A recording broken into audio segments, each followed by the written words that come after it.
ಅಕ್ರಮವಾಗಿ ಫ್ಲಾಟ್ಗಳನ್ನು ಮಾರಾಟ ಮಾಡಿರುವಂತಹ ಆರೋಪ ಕೇಳಿ ಬರ್ತಾ ಇದೆ. ಸಿನಿಮಾ ಶೈಲಿಯಲ್ಲಿ ನಕಲಿ ಮೇರಿಯನ್ನ ಸೃಷ್ಟಿಸಿ ವಂಚನೆ ಮಾಡಿದ್ದಾರೆ.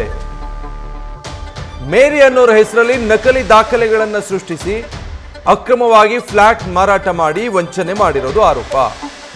ರಿಯಲ್ ಎಸ್ಟೇಟ್ ಏಜೆನ್ಸಿ ಅನುರಾಗ್ ಮೇಲೆ ಎಫ್ಐಆರ್ ದಾಖಲಾಗಿದೆ.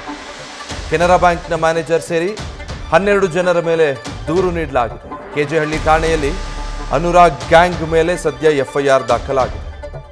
ಸಿನಿಮಾ ಸ್ಟೈಲಲ್ಲಿ ನಕಲಿ ದಾಖಲೆ ಸೃಷ್ಟಿಸಿ ಮೇರಿ ಅನ್ನೋರ ಫ್ಲಾಟ್ ಅನ್ನ ಮಾರಾಟ ಮಾಡಿದ್ದಾರೆ.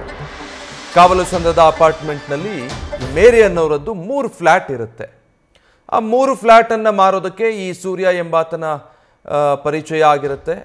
ಮಾರೋದಕ್ಕೆ ಅಂತ ಮುಂದಾದಾಗ ಫ್ಲಾಟ್ ಮಾರೋದಕ್ಕೆ ಅನುರಾಗ್ ಹತ್ರ ಹೋದ್ರೆ ಕೆಲಸ ಸುಲಭ ಆಗುತ್ತೆ ಅಂತ ಹೇಳಿರ್ತಾನೆ. ಫ್ಲಾಟ್ನ ಮಾಲಕಿ ಈ ಮೇರಿಗೆ ಅನುರಾಗ್ ಬಗ್ಗೆ ಸೂರ್ಯ ವಿವರಿಸ್ತಾನೆ. ಸೂರ್ಯನ ಮಾತನ್ನ ನಂಬಿ ಮೇರಿ ಅವರು ಅನುರಾಗನ್ನ ಭೇಟಿ ಮಾಡ್ತಾರೆ. ಆಧಾರ್ ಕಾರ್ಡು, ಪಾನ್ ಕಾರ್ಡ್ ಮತ್ತೆ ಫ್ಲಾಟ್ನ ದಾಖಲೆಗಳನ್ನ ಮೇರಿಯಿಂದ ಪಡ್ಕೊಂಡು ಈ ಅನುರಾಗ್ ಸಹಿ ಕೂಡ ಹಾಕಿಸ್ಕೊಂಡಿರ್ತಾನೆ. ಅದು ಹೇಗಿರುತ್ತೆ ಅನ್ನೋದನ್ನ ತಿಳ್ಕೊಂಡಿರ್ತಾನೆ. ಅದಾದ ಮೇಲೆ ಆ ಎಲ್ಲ ಡಾಕ್ಯುಮೆಂಟ್ಗಳನ್ನು ನಕಲಿ ಮಾಡಿಬಿಟ್ಟು ಮಾರಾಟ ಮಾಡಿರೋದು ಫ್ಲಾಟನ್ನು. ಇದಕ್ಕೆ ಸಂಬಂಧಪಟ್ಟ ಹಾಗೆ ದೂರು ದಾಖಲಾಗಿದೆ.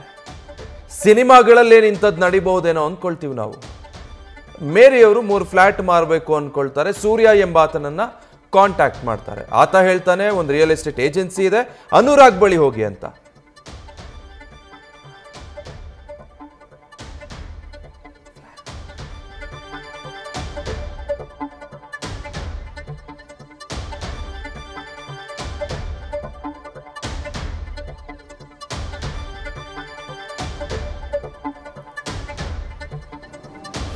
ಡೀಟೇಲ್ಸ್ ಕೊಡ್ತಾರೆ ಈ ಬಗ್ಗೆ. ಸತ್ತಾರ್ ಲೈವ್ ನಲ್ಲಿ ಜಾಯ್ನ್ ಆಗ್ತಾ ಇದ್ದಾರೆ. ಸತ್ತಾರ್, ಕನ್ಫ್ಯೂಷನ್ ಇದೆ, ಈ ಅಕ್ರಮ ಹೇಗಾಗಿರೋದು? ಅಸಲಿಗೆ ಮೇರಿ ಅನ್ನೋ ವ್ಯಕ್ತಿನೇ ಇಲ್ವಾ? ಯಾರ ಫ್ಲಾಟ್ಗಳನ್ನ ಈ ತರ ಮಾರಾಟ ಮಾಡಿರೋದು? ವಿಜಯ್, ಕಾವಲು ಬೈರಸಂದ್ರದಲ್ಲಿ ಮೇರಿ ಹಣ್ಣವರು ಅಂದ್ರೆ ಅಸಲಿ ಮಾಲಕಿ ಹೆಸರು ಮೇರಿ ಹರಿಟ್ ಅಂತ. ಅವರು ಕಾವಲು ಬೈರಸಂದ್ರದಲ್ಲಿ 3 ಫ್ಲಾಟ್ಗಳನ್ನು ಹೊಂದಿರ್ತಾರೆ. ಅವರು ಅದನ್ನು ಮಾರಾಟ ಮಾಡಲು ಮುಂದಾದಾಗ ಸೂರ್ಯ ಅನ್ನೋರು ಪರಿಚಯ ಆಗುತ್ತೆ. ಸೂರ್ಯನಿಂದ ಅನುರಾಗ್ ಪರಿಚಯ ಆಗುತ್ತೆ. ಅಲ್ಲಿಗೆ ಮೇರಿ ಕೂಡ ಅನುರಾಗನ್ನು ಕಂಪ್ಲೀಟ್ ಆಗಿ ನಂಬಿರ್ತಾರೆ. ತಮ್ಮ ಡಾಕ್ಯುಮೆಂಟ್ ಎಲ್ಲವನ್ನು ಕೂಡ ಅನುರಾಗ್ ಕೈಗೆ ಕೊಡ್ತಾರೆ ಅನ್ನೋ ಆರೋಪ ಕೇಳಿ ಬಂದಿರುವಂತದ್ದು. ಅಂದ್ರೆ ಆಧಾರ್ ಕಾರ್ಡ್, ಪಾನ್ ಕಾರ್ಡ್ ಜೊತೆಗೆ ಫ್ಲಾಟ್ ಡಾಕ್ಯುಮೆಂಟ್ ಅನ್ನು ಕೊಟ್ಟಿರ್ತಾರೆ. ಅಲ್ಲಿಗೆ ಯಾವಾಗ ಅನುರಾಗ್ ಕೈಗೆ ಈ ಒಂದು ಡಾಕ್ಯುಮೆಂಟ್ ಸಿಕ್ತೋ ತದನಂತರದಲ್ಲಿ ಅನುರಾಗ್ ಒಬ್ಬ ಮಹಿಳೆಯನ್ನು ಕರ್ಕೊಂಡು ಹೋಗಿ ಸಬ್ ರಿಜಿಸ್ಟರ್ ಆಫೀಸ್ಗೆ ಕರ್ಕೊಂಡು ಹೋಗಿ ಇವರೇ ಮೇರಿ ಅಂತ ಅಲ್ಲಿ ಬಿಂಬಿಸ್ತಾರೆ ಅನ್ನೋ ಆರೋಪವನ್ನು ಕೇಳಿ ಬಂದಿರುತ್ತೆ.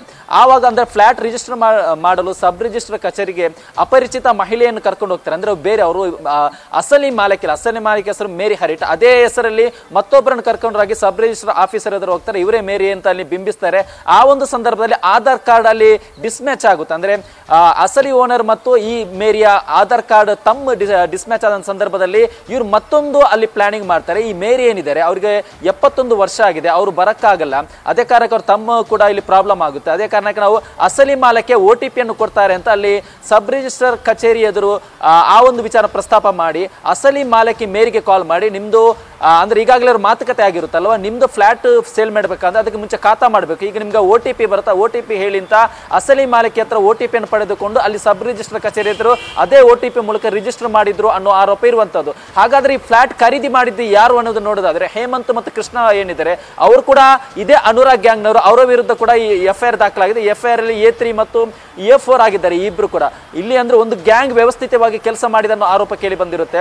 ಅದಾದ ನಂತರ ಆ ಫ್ಲಾಟ್ ಖರೀದಿ ಮಾಡುವ ಸಂದರ್ಭದಲ್ಲಿ ಮತ್ತೊಂದು ಪ್ಲಾನಿಂಗ್ ಮಾಡ್ತಾರೆ. ಅಂದ್ರೆ ನಮ್ಮ ಹತ್ರ ಹಣ ಇಲ್ಲ, ನಾವು ಲೋನ್ ಮೂಲಕ ಫ್ಲಾಟ್ ಅನ್ನು ಖರೀದಿ ಮಾಡ್ತಾರೆ ಅಂತ ಹೇಳಿ ಒಂದು ಲೋನ್ ಮಾಡ್ತಾರೆ. ಲೋನ್ ಮಾಡುವಂತ ಸಂದರ್ಭದಲ್ಲಿ ಈಗ ಪ್ರೊಸೀಜರ್ ಹೆಂಗಿರುತ್ತೆ ಅಂದ್ರೆ ಫ್ಲಾಟ್ ಅನ್ನು ಲೋನ್ ಖರೀದಿ ಮಾಡಿದರೆ ಅದರ ಅಮೌಂಟ್ ಏನಿದೆ ಅಸಲಿ ಓನರ್ಗೆ ಹೋಗ್ಬೇಕು. ಇದೇ ಕಾರಣಕ್ಕೆ ಅನುರಾಗ್ ಗ್ಯಾಂಗ್ ಅಸಲಿ ಮೇರಿ ಹೆಸರಲ್ಲಿ ನಕಲಿ ಬ್ಯಾಂಕ್ ಅಕೌಂಟ್ ಕೂಡ ಸೃಷ್ಟಿಸಿ ಅದೇ ಬ್ಯಾಂಕ್ ಅಕೌಂಟ್ಗೆ ಹಣವನ್ನು ಟ್ರಾನ್ಸ್ಫರ್ ಮಾಡಿ ನಂತರ ಆ ಬ್ಯಾಂಕ್ ಇಂದ 1,90,00,000 ಹಣವನ್ನು ತಮ್ಮ ಅಕೌಂಟ್ಗೆ ವರ್ಗಾವಣೆ ಮಾಡಿದ್ರು ಅನ್ನೋ ಆರೋಪ ಕೇಳಿ ಬಂದಿರುವಂತೆ. ಇಲ್ಲಿ ಮೇರಿ ಹೆಸರಲ್ಲಿ ನಕಲಿ ಮೇರಿಯನ್ನು ಸೃಷ್ಟಿಸ್ತಾರೆ, ನಕಲಿ ಡಾಕ್ಯುಮೆಂಟ್ ಕ್ರಿಯೇಟ್ ಆಗುತ್ತೆ, ನಕಲಿ ಬ್ಯಾಂಕ್ ಅಕೌಂಟ್ ಕ್ರಿಯೇಟ್ ಆಗುತ್ತೆ. ಈ ರೀತಿಯಲ್ಲಿ ವ್ಯವಸ್ಥಿತವಾಗಿ ಸಂಚು ಹೂಡಿ ಈ ಒಂದು ಫ್ಲಾಟ್ ಅನ್ನು ಮಾರಾಟ ಮಾಡಿದ್ದಾರೆ ಅನ್ನೋ ಆರೋಪ ಕೇಳಿ ಬಂದಿರುವಂತ ಘಟನೆ ಸಂಬಂಧಪಟ್ಟ ಹಾಗೆ ಇಲ್ಲಿ ಬ್ಯಾಂಕ್ ಮ್ಯಾನೇಜರ್ ವಿರುದ್ಧ ಕೂಡ ಎಫ್ಐಆರ್ ದಾಖಲಾಗಿದೆ. ಯಾಕಂದ್ರೆ ಲೋನ್ ಅನ್ನು ಸ್ಯಾಂಕ್ಷನ್ ಮಾಡುವಂತ ಸಂದರ್ಭದಲ್ಲಿ ಅವರು ಫ್ಲಾಟ್ಗೆ ಹೋಗಬೇಕಾಗಿತ್ತು, ಫ್ಲಾಟ್ ಅನ್ನು ವೆರಿಫೈ ಮಾಡಬೇಕಾಗಿತ್ತು, ಯಾರ ಹೆಸರಲ್ಲಿದೆ ಎಲ್ಲವನ್ನು ವೆರಿಫೈ ಮಾಡಿದ ನಂತರವೇ ಅವರು ಲೋನ್ ಅನ್ನು ಸ್ಯಾಂಕ್ಷನ್ ಮಾಡಬೇಕಾಗಿತ್ತು. ಇದು ಯಾವುದು ಕೂಡ ಆಗಿಲ್ಲ. ಕರ್ತವ್ಯ ಲೋಪ ಎಸಗಿದ್ದಾರೆ ಅನ್ನೋ ಆರೋಪದಡಿ ಇದೀಗ ಬ್ಯಾಂಕ್ ಮ್ಯಾನೇಜರ್ ವಿರುದ್ಧ ಸೇರಿ ಒಟ್ಟು 12 ಜನರ ವಿರುದ್ಧ ಎಫ್ಐಆರ್ ದಾಖಲಾಗಿರುವಂತದ್ದು. Vijay, thank you Sattar. News first ನಿರ್ಭೀತಿಯಿಂದ ನಿಮ್ಮ ಪರವಾಗಿ.